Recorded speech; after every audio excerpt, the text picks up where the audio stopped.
Hello friends, आज की video में बात करेंगे यूनिट 7 की कम्युनिटी हेल्थ नर्सिंग फर्स्ट का। ये 7th यूनिट है जिसका नाम है assisting individual and family to promote and maintain their health. ठीक है, इससे जितने भी 2 नंबर के क्वेश्चन बनते हैं वो हम इस वीडियो में देखेंगे। अभी तक आपने first, second, third, fourth, 5, 6 unit के अगर शॉर्ट क्वेश्चन नहीं देखे हैं तो मेरे चैनल पे जाके प्लेलिस्ट में आपको सीक्वेंस से मिल जाएंगे। तो सबसे पहला क्वेश्चन है, enlist the 4 component of RCH package. मतलब आपको RCH पैकेज के कंपोनेंट लिखने हैं। RCH का मतलब होता है रिप्रोडक्टिव चाइल्ड हेल्थ, इसका फुल फॉर्म होता है रिप्रोडक्टिव चाइल्ड हेल्थ। इसके आपको कंपोनेंट लिखने हैं। तो इसके कंपोनेंट क्या होते हैं? Child safety and safe motherhood. ठीक है, इसको हम शॉर्ट फॉर्म में बोल सकते हैं CSSM, child safety and safe motherhood. Adolescent health, effective family planning, prevention, detection, management of reproductive tract infection, sexually transmitted infection, HIV, AIDS and cancer of the reproductive system. ये हमारे component होते हैं reproductive child health के। Next है define eligible couple. आपको eligible couple पूछ सकता है तो आपको बताना है एक currently married couple within the wife age reproductive age, जिसका मतलब करेंटली मैरिज हुआ है और जिसकी वाइफ का रिप्रोडक्टिव एज है। Is generally assume the life between the age of, मतलब 50 से लेके 45 की एज में जिस गर्ल का मैरिज हुआ है करेंटली, उसको हम एलिजिबल कपल बोलेंगे। There will be at least 150 to 180 such couple as per 100 population in India. मतलब 100 पॉपुलेशन में आपको 150 से 180 कपल आपको मिलेंगे एलिजिबल कपल। ठीक है, 1000 पॉपुलेशन में। नेक्स्ट है Vande Mataram scheme. What is the Vande Mataram scheme? आपको पूछ सकता है कि वंदे मातरम स्कीम क्या होता है। It is a voluntary scheme. ये वॉलंटरी स्कीम थी वेयर इन एनी ऑब्स्ट्रक्टिव और gynae specialist, maternal home, nursing home, MBBS doctor can volunteer themselves providing safe motherhood services. मतलब वंदे मातरम सर्विस ऐसी थी जिसमें कि मदर को सर्विस दी जा रही थी। वो मैटरनिटी होम, नर्सिंग होम में या गायनिको स्पेशलिस्ट के थ्रू जो मदर है उनको मतलब सर्विसेज प्रोवाइड की जा रही थी। Next define abuse. Child abuse. Child abuse happen when the child internationally harm bye adult on other child. मतलब जब चाइल्ड को किसी ओल्डर पर्सन या अडल्ट पर्सन या कोई अदर चाइल्ड उसको हार्म करता है, वो चाहे फिजिकली हो, स्पिरिचुअली हो, अगर उसको हार्म कर रहा है, मार रहा है, पीट रहा है, तो वो आपका चाइल्ड अब्यूज़ में आ जाता है। It can be over a period of time but can also one of action. It can physical, sexually, अगर मतलब उस चाइल्ड को फैमिली वाले निगलेक्ट कर रहे हैं तो भी आपका चाइल्ड अब्यूज़ में आएगा। उसको फिजिकली, सेक्सुअली, इमोशनली कैसे भी उसको टॉर्चर कर रहे हैं तो आपका वो चाइल्ड अब्यूज़ में आएगा। Define weaning. आपको वीनिंग के बारे में बताना है। Weaning is a process switching an infant diet from best milk और formula of other food and fluid. जो वीनिंग होता है वो हमें कब स्टार्ट करना चाहिए?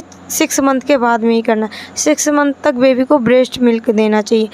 लेकिन वीनिंग क्या होता है? वीनिंग में मतलब अदर फूड हम देते हैं, फ्लूइड जो बेबी को देते हैं आफ्टर 6 मंथ बाद, वो उसको हम वीनिंग बोलेंगे। जैसे दाल का पानी हो गया या बनाना मैश करके उसको दे रहे हैं तो आपका ये वीनिंग में आ जाएगा। Most cases choosing when weaning personal decision. It might be influence by return of work, mother और infant health, just feeling that time is right. What are the indicators of malnutrition? मतलब ऐसे कौन कौन से body में indicators आपको देखने मिलेंगे जो आपको पता करना है कि ये माल न्यूट्रिशन है। इंडिकेशन हो सकते हैं low height of for age, stunting जिसको बोलेंगे। आपका लो हाइट होगा, मतलब जितना हाइट होना चाहिए अकॉर्डिंग टू एज उतना नहीं होगा। लो वेट फॉर हाइट, और जितना हाइट होना चाहिए उसके अकॉर्डिंग वेट नहीं होगा, आपका लो होगा, इसको वास्टिंग बोलेंगे।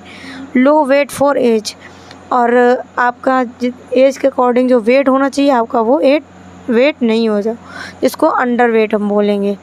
Mention the health problem of adolescent, adolescent के अंदर कौन कौन सी ऐसे हेल्थ रिलेटेड प्रॉब्लम आपको देखने को मिलेंगे।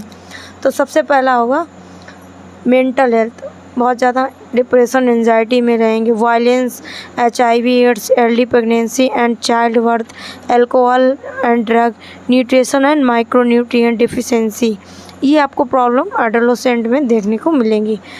नेक्स्ट है write warning sign of disease, मतलब अगर कोई भी डिजीज़ हो रही है तो उसके वार्निंग साइन क्या होते हैं।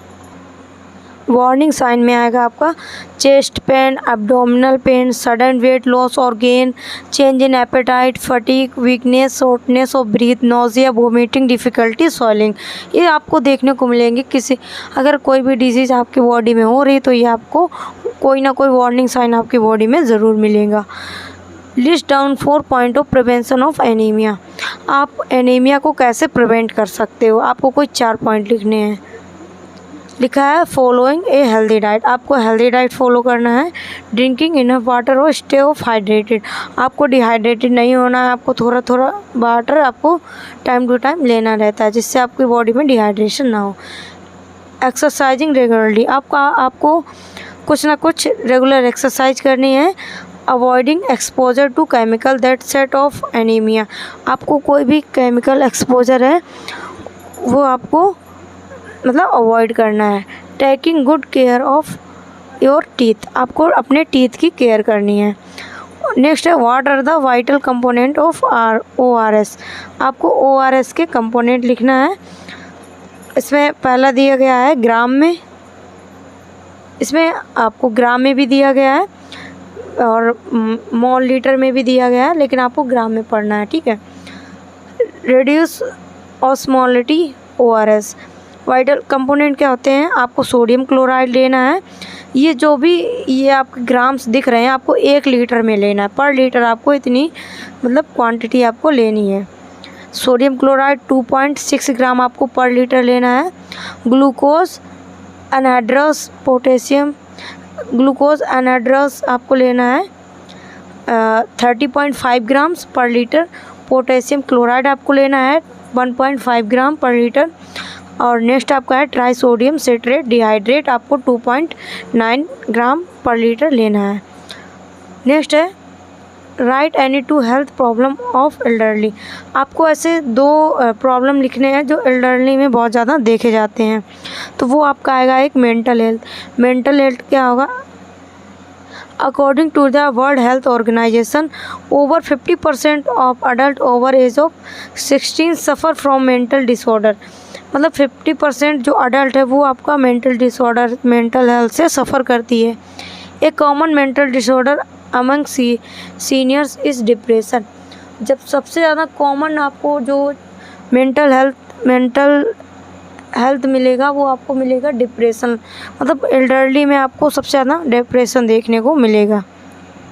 मतलब जो एल्डरली मतलब वही तो आएंगे जो 60 एज के होंगे, वो उनमें सबसे ज़्यादा एंजाइटी डिप्रेशन आपको देखने को मिलेगा। नेक्स्ट आपको देखने को मिलेगा क्रोनिक हेल्थ कंडीशन, मतलब एल्डरली में क्या होता है कि एल्डरली एज में क्या होता है आपका इम्यूनिटी इतना स्ट्रॉन्ग नहीं होता है, इसलिए आपको कोई भी डिसीज़ होनी होती है वो आपको जल्दी हो जाती है। तो आपको क्रोनिक हेल्थ कंडीशन भी आ सकती है, जैसे कि हार्ट डिजीज़ हो गया, स्ट्रोक हो गया, कैंसर हो गया, डायबिटीज़ हो गया। और among the most common of clusterly chronic health condition causing 2/3 of death each year, मतलब आपको एवरी ईयर 2 या 3 डेथ आपको देखने को मिलेंगी। नेक्स्ट है write 4 danger sign of postnatal mother, आपको पोस्ट नेटल मदर में कौन ऐसे 4 डेंजर साइन आपको देखने को मिलेंगे। तो पहला है vagina bleeding, vaginal bleeding has increase, fits, fast difficulty breathing, fever, severe attack with blurred vision, calf pain, redness और स्वेलिंग, शॉर्टनेस ऑफ ब्रीथ और चेस्ट पेन। ये आपको पोस्टनेटल मदर में डेंजर साइन देखने को मिलेंगे। नेक्स्ट है हमारा mention any 4 substance commonly abuse. ऐसे कौन से सब्सटेंस है जो अब्यूज़ में यूज़ किए जाते हैं। पहला आपका आएगा अल्कोहल, marijuana, कोकीन, टोबैको और निकोटीन। ये आपके 4 ऐसे सब्सटेंस है जो अब्यूज़ में कॉमनली अब्यूज़ में यूज़ किए जाते हैं, मतलब अब्यूज़ क्रिएट करते हैं। नेक्स्ट है define growth chart, list down the use of growth chart. Growth chart क्या होता है।